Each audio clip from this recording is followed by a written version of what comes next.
The first time Captain Mara Ellen saw the alien fleet, her heart sank.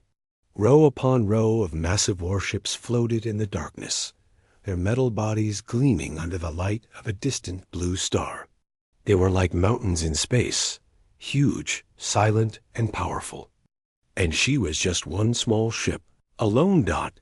It wasn't supposed to feel this lonely dot. The message from the Galactic Council had been clear. Send your best to join our defense. Earth had chosen Mara. She was honored, but the honor felt heavy now.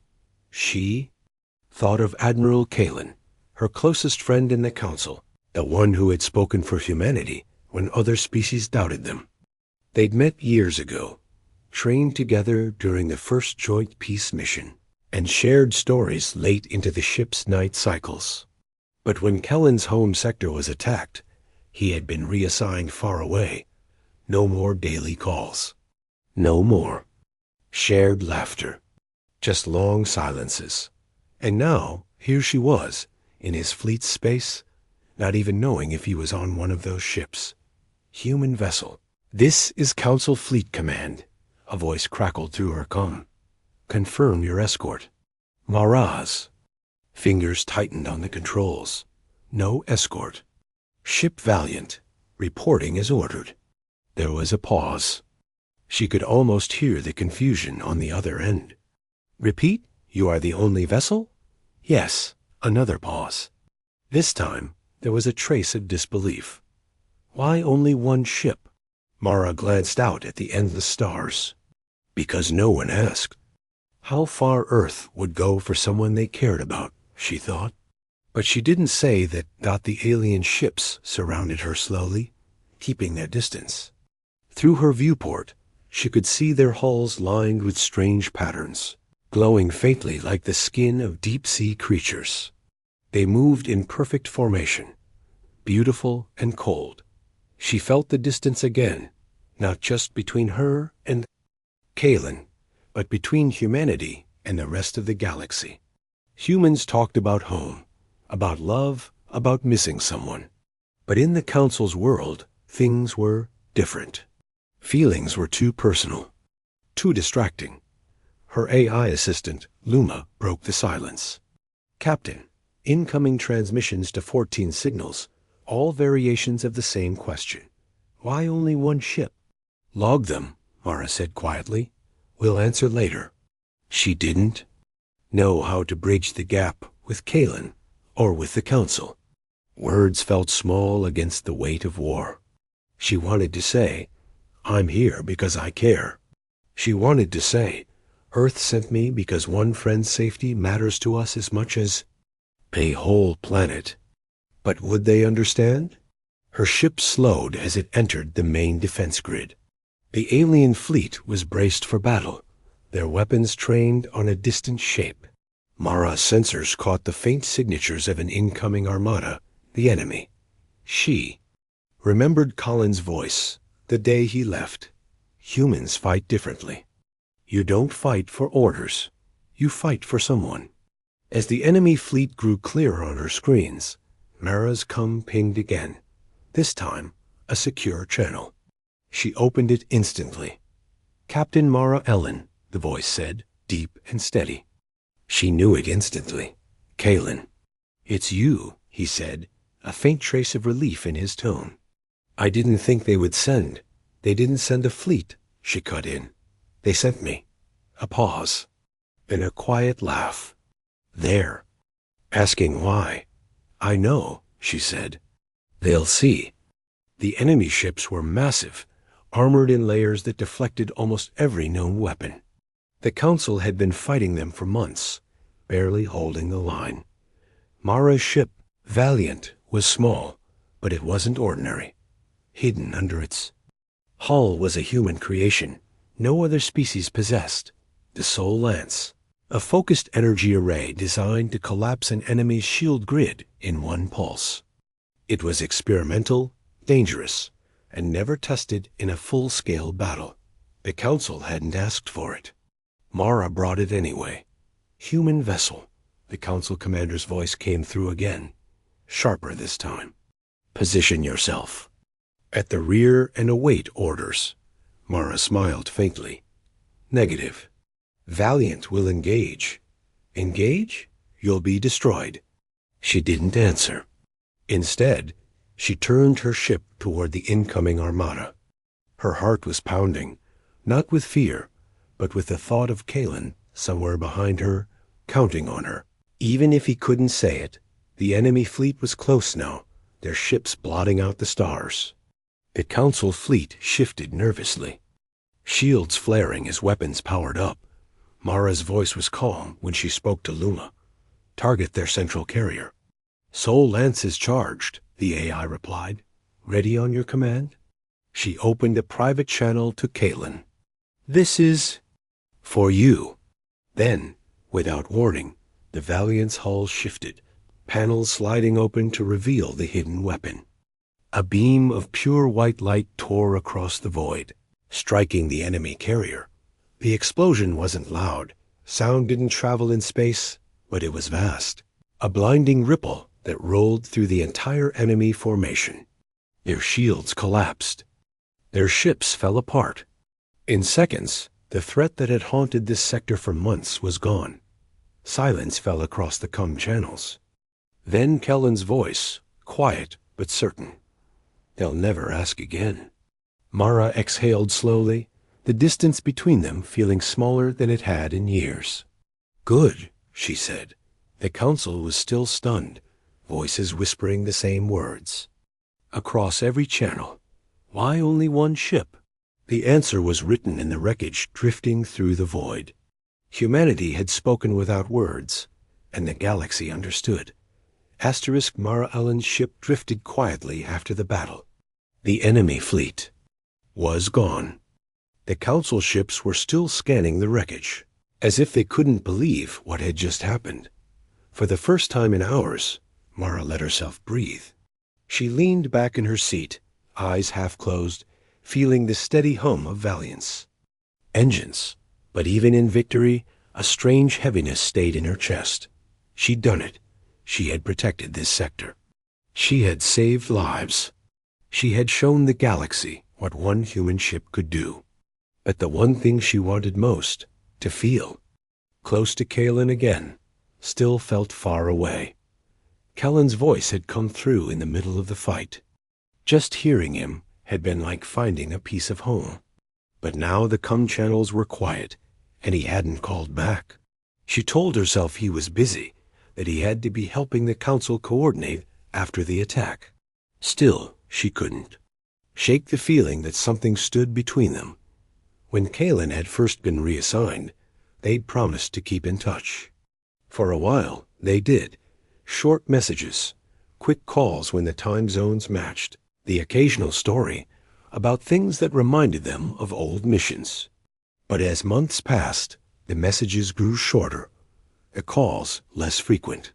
The galaxy was big, and war made it even bigger, God. And now, seeing him again, even from a distance, felt almost harder than never seeing him at all. Captain. Luma's soft voice broke her thoughts. We are receiving a personal signal. Source. Council. Vessel Aurelian. Mara's heart skipped. That was Kellen's ship. Put it through. A moment later, his face appeared on the small screen. His dark eyes looked tired, but his voice was steady. Mara, I owe you my life. We all do. She tried to smile. I wasn't going to let you fight that battle without me. You didn't just help, he said quietly. You ended it. He paused, looking down for a second before meeting her eyes again. Why did you really come alone? Mara hesitated. Because Earth doesn't always measure strength by numbers. And because I wanted to see you again. There was a long silence between them, the kind that felt full but also fragile. Then, before she could say more, he glanced aside as another officer called his name. I have to go. We'll talk soon. The screen went dark. The words "will." Talk soon echoed in her mind. They sounded like a promise, but promises in space often got lost between the stars. Mara stood and walked to the viewport. The council ships floated in the distance, their hulls catching the faint light from the system's sun. Somewhere among them was Aurelian, and somewhere inside was Kalen, close enough to reach by comm, too far to reach in the ways that mattered. She thought about the day she'd first met him. They'd been young officers in a training program that mixed humans and aliens for the first time. He'd been curious about Earth, its oceans, its music, its strange habit of planting flowers just to look at them. You humans, he had once told her, you make beauty even when there's no need for it. That's your strength. At the time, she hadn't thought much of it. Now, she understood. Humanity's real weapon wasn't just the soul lance. It was the way they cared, the way they held on to connections, even when light years got in the way. And she realized that. Maybe she couldn't wait for Kalen to bridge the distance. Maybe she had to do it herself. Luma, she said, open a direct channel to Aurelian. Secure, personal. Captain, protocol recommends. I know the protocol. Do it anyway. A soft tone filled the air. Then Kellen's voice came. Back, surprised. Mara? I didn't want to wait, she said simply. You said we'd talk soon. I want soon to mean now. He was quiet for a moment, and his expression softened. I was hoping you'd say that. They talked. At first, it was about the battle, the tactics, the weapon, the stunned faces of the council commanders. But slowly, the conversation shifted. She told him about the long trip here, about the messages she almost sent, but didn't. He told her about the nights he'd stood on his ship's observation deck, wondering if she was looking at the same star's dot. It wasn't the same's. Standing side by side. But it was a start. Do you know why I kept asking the council to send a human? Kalen said at last, because you wanted the soul lance? No. He shook his head. Because I knew you'd come for more than the mission. You'd come for the people in it. Mara felt something ease inside her. Maybe they had. The fleets were moving again. The council had ordered all ships to regroup near a safe sector for repairs and debriefing. Mara's ship, Valiant, stayed in the center of the formation, its dark hull quiet after the storm of battle. Viewport, stars drifted slowly past. They looked close, but she knew each one was a burning world hundreds of light years away. It reminded her of Kalen. He was close, somewhere out there in the same formation, yet still too far to touch. They had spoken after the fight. It had felt good, like breathing clean air after weeks in stale rooms. But now, the silence had returned, and with it came the old ache. Luma, she said softly. Any personal messages? None since yesterday, Captain. Mara tried to shrug it off, but she couldn't. She wanted to send him a message. She wanted to say, I wish we could just sit down together. She wanted to tell him that she missed those early days when they could talk about anything without thinking about war or duty. But the words felt heavy. What if he didn't feel the same way? What if he was only talking to her out of gratitude? For the battle? The Valiant docked at a temporary station the council had set up around a small moon. The air smelled different here, recycled in a way that felt cleaner but colder. Mara walked through the docking bay, nodding to a few alien officers who gave her curious looks. Some saluted her. Others stared like they still couldn't believe one small human ship had saved them all. She didn't stay long. Crowds weren't her comfort right now. Instead, she returned to her quarters and sat at the small desk by the viewport. The moon outside looked pale against the black of space. She thought about sending a message to Kalen. She even opened the console, but her fingers hovered over the keys. What could she say? Hello? Too plain. I was thinking about you? Too much. Are you doing okay? Too formal. She closed the console without typing a word. Hours passed. Mara found herself pacing her quarters, restless. The sound of boots against the metal floor echoed faintly. Finally, she stopped and looked out at the moon again. That's when she remembered something Kalen had told her years ago, during a long night on an observation deck. When you can't find the words, show them instead. Actions speak where words can't. She sat down again, this time opening a different file, emission logs from Valiant. She began compiling a small package, sensor footage of the Sol Lance firing, video from her bridge crew during the moment of victory, and a recording of her own voice giving the order. Not the official battle report, but something personal, her view of the moment they fought together, even from separate ships dotted at the end of the file. She added just one line of text. Thought you might like to see it from my side. She sent it before she could overthink it. The reply didn't come right away. Mara spent the next day overseeing repairs and supply checks. She spoke with Council engineers about the Sol Lance's energy draw, answered a dozen questions from curious alien commanders, and reviewed docking fees she didn't care about. All the while, she kept glancing at the COM display. Finally, late in the ship's night cycle, the screen lit up. Luma's voice chimed, incoming personal message from Aurelian. Mara tapped the control. Kellen's face appeared, lit by the dim glow of his ship's console. I got your file, he said. Watched it 3 times. There was a small smile in his voice, though his face stayed serious. You didn't just save us, Mara. You reminded me what we're fighting for. Mara leaned back, letting the warmth of his words sink in. And what's that? Not just planets, he said. Not just sectors. We're fighting for the people we'd cross the galaxy for. They talked for longer this time. Not just about the war, but about small things. A strange dessert he'd tried on a station. A song she'd heard from an alien musician. The way the Council's translators still struggled with Earth slang. It wasn't the same as walking side by side, but it felt closer. At one point, Kalen hesitated, then said, You know, before the battle, I was starting to feel like we'd lost something, like the distance was winning. Mara looked at him for a long moment. I felt the same. Then maybe, he said slowly, we just have to keep proving it wrong.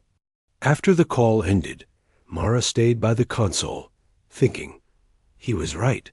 The distance didn't have to win. Humans had always found ways to bridge impossible gaps.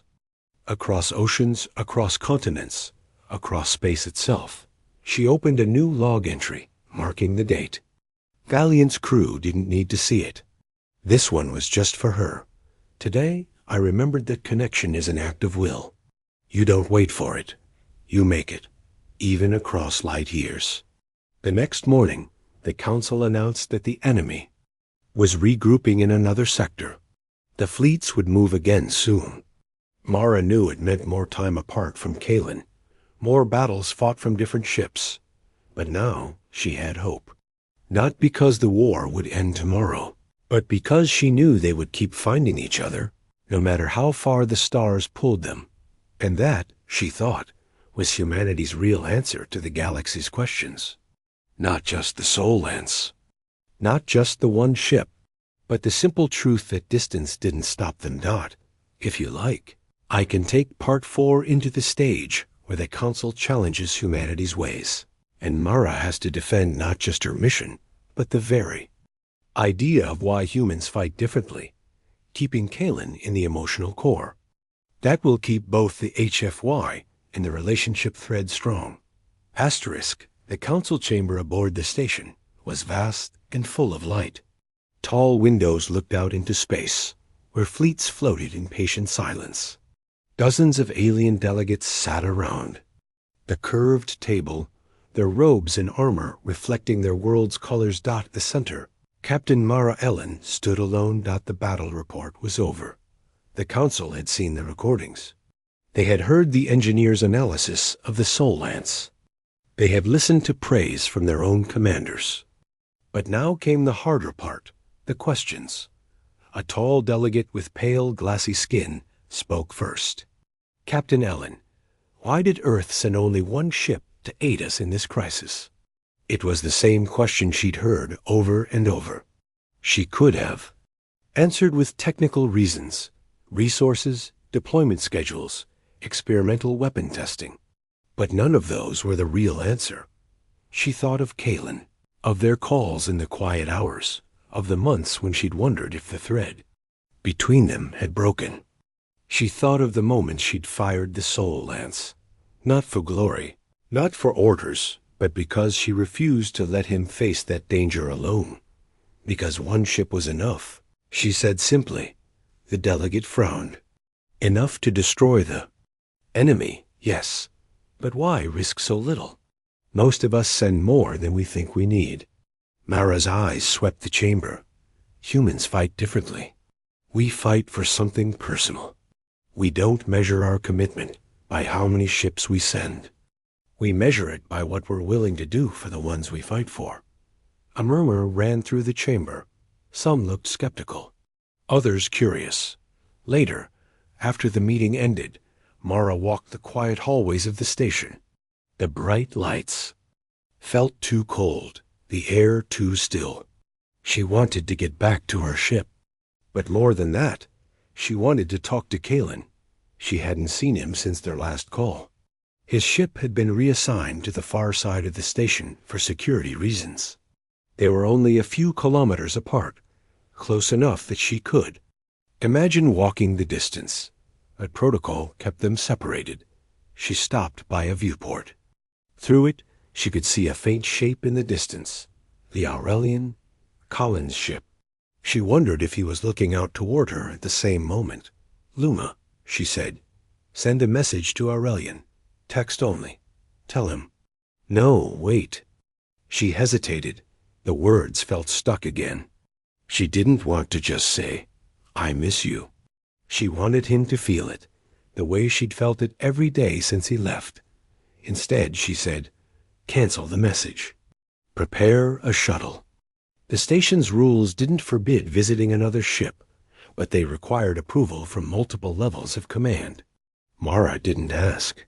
She took one of Valiant's small shuttles and set a course for the Aurelian. Halfway there, her comb lit up. Mara, is that you? Kellen's voice. Yeah, she said, smiling despite herself. I was in the neighborhood. A soft laugh came through the channel. You could have just called. I could have, she agreed. But humans. Sometimes we show up instead of calling. When the shuttle docked, Kalen was waiting just inside the airlock. For a moment, neither of them spoke. The months apart, the battles fought on separate decks. The silent stretches of time, all of it sat between them. You came all this way, he said at last. I didn't want the distance to win, she replied. They walked the narrow corridors of the Aurelian, talking quietly.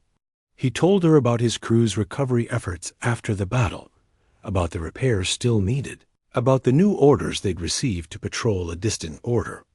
She listened, storing every detail. Eventually, they reached the observation deck. The wide glass windows opened onto the stars, the station, and in the distance, the dark outline of Valiant. I used to think, Kalen said slowly, that the galaxy was too big for people to stay close if they were assigned to different places. But you keep proving me wrong. Mara looked out at the stars. It's not about the distance. It's about whether you keep reaching. They stayed there for a long time, not saying much. The silence wasn't heavy this time. It felt full dot when Mara finally left. She knew it might be weeks before they saw each other again. The war wasn't over. Orders would send them to different systems. But she also knew something had shifted. The Valiant was on deep patrol along a stretch of empty space where signals didn't always travel cleanly. The enemy had gone quiet too, which should have been a relief, but instead it left Mara feeling restless. No battles meant fewer messages. From the Council, fewer fleet updates, and no real reason for the Aurelian to contact her. She didn't even know where his ship was now. At night, or what counted as night aboard a ship, she would sit in the small lounge, staring at the stars through a narrow window. It looked so peaceful, so still, but she knew each one was surrounded by worlds and dangers. Somewhere, out there, Kaylin was looking at the same galaxy. That thought gave her comfort, but it also made the distance feel heavier. Every time she considered sending a message, she stopped herself. What if he was in the middle of a mission? What if it didn't reach him? What if she had nothing important to say? The silence grew, and with it came doubt. One quiet shift, Luma spoke up. "Captain, there is an incoming transmission." Mara's heart jumped. "From the Aurelian?" "No," Luma replied. "From the Council Relay Station at Delta 47. Priority request. Investigate a missing patrol." Mara exhaled slowly. Not Kaylin, then. She nodded. "Set course." Delta 47 was a small station on the edge of a mining colony. When Valiant arrived, the station commander explained the problem. A two-ship patrol had failed to report in after scanning a nearby asteroid field. No distress signals, no sensor traces, just gone. The Council had other ships, but they were days away. Mara's was the closest. She listened carefully, but her mind kept drifting. Kaylin had once told her about a mission where his ship had gone dark for 2 weeks, unable to send or receive messages. He'd called it the loneliest part of his career. Now she wondered if this missing patrol was feeling that same loneliness, or worse. The asteroid field was dense, its rocks spinning slowly in silence. Shadows stretched across the jagged surfaces, making it easy to hide a ship, or to lose one. For hours, Valiant scanned every sector. Nothing, just as Mara was about to order. A shift to a new search pattern. A faint blip appeared on the sensors. A transponder code, barely strong enough to detect. She leaned forward. "Can you boost the signal?" Luma's voice was calm. "Yes, Captain. It is the patrol ship Vera. Status: minimal power. Life support failing." Mara didn't hesitate. "Set intercept course." When they reached the drifting ship, it was clear it had taken damage.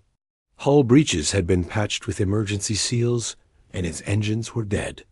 Mara opened a channel. "This is Captain Mara Ellen of the Valiant. We're here to help." A weak voice answered. "This is Commander Yeren of the Vera. We thought no one was coming." Mara felt something twist inside her. She knew that feeling, the fear that you'd been forgotten. "We don't leave our people behind," she said firmly. It took hours to tow the Vera clear of the asteroid field. The crew was tired, hungry, and shaken, but alive. Mara welcomed them aboard Valiant for the trip back to the station. As she watched them settle in, she thought again of Kaylin. Maybe he didn't know where she was right now. Maybe he hadn't heard her voice in over a month. But if he was ever lost, if he was ever in the dark, wondering if anyone would come, she would want him to know the same thing she'd just told Yeren. We don't leave our people behind. That night, Mara sat at her desk and opened a new message. She didn't try to make it perfect. She didn't worry about whether it was the right time or the right words. "Kaylin," she began, "I found a patrol today that had been drifting for days. They thought no one was coming. It made me think about the times we've both been out there, wondering if anyone was thinking about us. I want you to know, no matter how far, no matter how quiet, I'm always thinking about you. If you ever needed me, I'd come. 1 ship, 100 ships, doesn't matter. I'd come." She sent it before she could talk herself out of it. 3 days later, as Valiant was leaving Delta 47, Luma announced, "Incoming message from the Aurelian." Mara felt her chest tighten. Put it through. Kellen's face appeared, tired but smiling. "I got your message," he said. "I've been on long-range recon. No comes until now. But I want you to know, it's the same for me. No matter where I am, If you ever called, I'd come. He paused, his voice quieter now. That's what makes you humans different.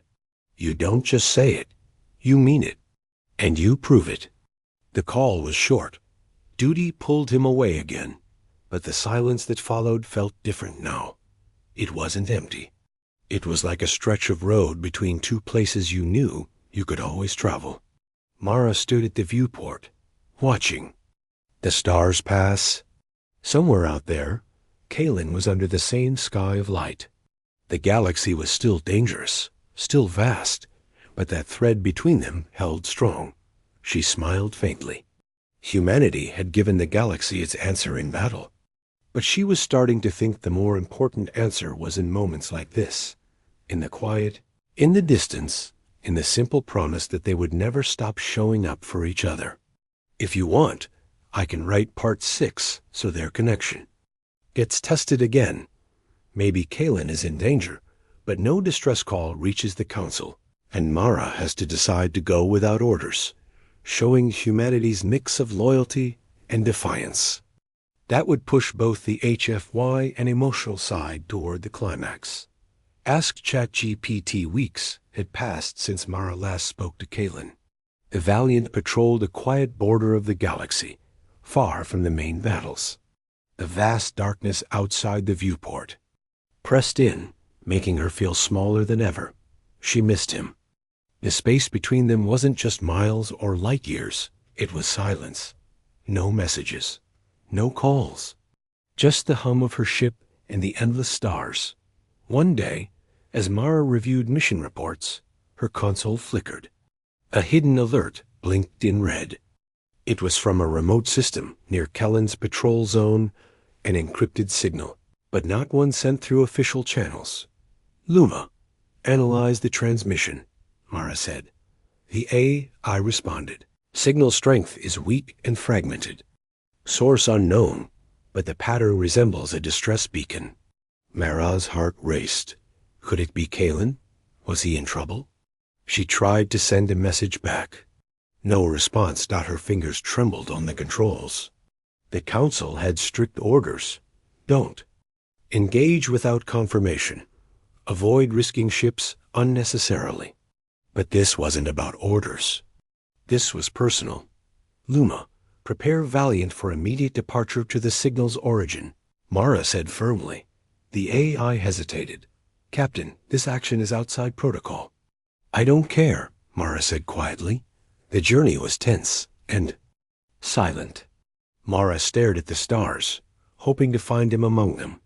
When she reached the coordinates, there was no ship, only a drifting field of debris, faint energy readings, and a dead silence. Her chest tightened. Had she arrived too late? She scanned the debris, searching for signs of life. Then, a faint pulse, a weak life sign among the wreckage. Luma, trace it, Mara said urgently. The signal led her to a small escape pod, partially damaged, but still intact. She brought it aboard. Inside, she found Kalen weak, exhausted, but alive. He opened his eyes slowly. Mara, he whispered. Tears welled in her eyes. I came as soon as I could. Kalen smiled faintly. I knew you would. The council was furious when Mara reported what she had done. They said she broke protocol, risked too much, and endangered her ship. But Mara stood firm. I did what anyone would do for the person they care about. Earth fights not just with weapons, but with loyalty. We don't leave our own behind, Kalen recovered slowly.